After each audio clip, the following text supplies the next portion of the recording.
What is the history of fair use?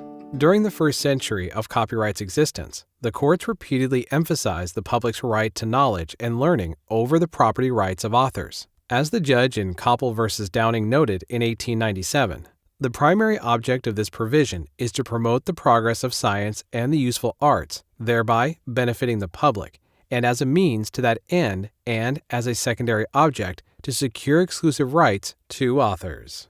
This approach was reflected in the doctrine of fair use.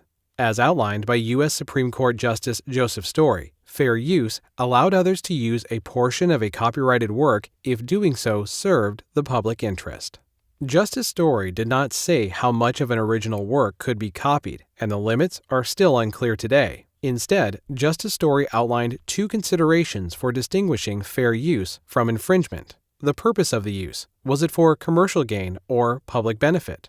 The degree in which the use may prejudice the sale or diminish the profits or supersede the objects of the original work. Fair use was not formally codified into law until the Copyright Act of 1976, some 150 years later. Fair use was defined largely in terms of its market impact, which is typical of the U.S. approach to intellectual property. Whatever promoted economic progress, as patents did, was strongly protected. Whatever hindered progress, as copyright could potentially do by limiting knowledge diffusion, was less protected.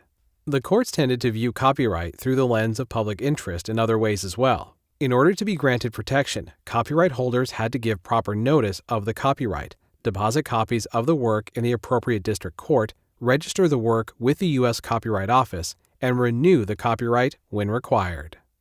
What are allied rights? Where the courts would not uphold a copyright, plaintiffs often found support in allied rights, allowing them to prevent unauthorized use of their work. These rights included unfair competition, breach of contract, and misappropriation of information.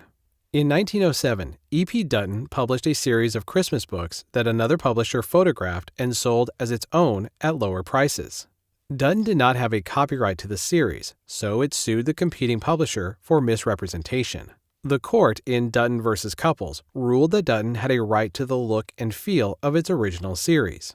According to the court, the decisive fact is that the defendants are unfairly and fraudulently attempting to trade upon the reputation which plaintiff has built up for its books. The right to injunctive relief in such a case is too firmly established to require the citation of authorities. One of the most controversial allied rights was the right to privacy. In 1890, Samuel Warren and Louis Brandeis argued that common law guaranteed an individual's security in his person and his property. But modern invention and enterprise, they said, had created unwanted intrusions into people's lives that could not be remedied through existing laws. Therefore, a new right was needed, the right to privacy. In 1891, the founding case for privacy rights was tried in Schuyler v. Curtis, in which the nephew of Mrs. George Schuyler won an injunction preventing a third party from erecting a statue of his deceased aunt. The court drew a distinction between public figures, who had no privacy rights, and private individuals, who did, but conceded it was making new law by doing so.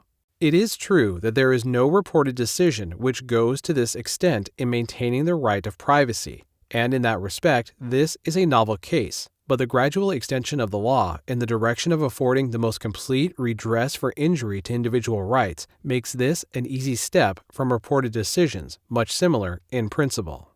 What did copyright have to do with privacy? They were both essentially about access control. Copyright protects authors' right to decide how and if others may access their creative work. Similarly, privacy rights protect individuals from unauthorized access to or use of their personal information. Since that first case, the right of privacy has continued to expand and evolve to offer two protections: the right against invasion of one's personal privacy and the right of publicity, the ability to use one's name or image to market products. Technological developments have forced Congress and the courts to make several adjustments to copyright law.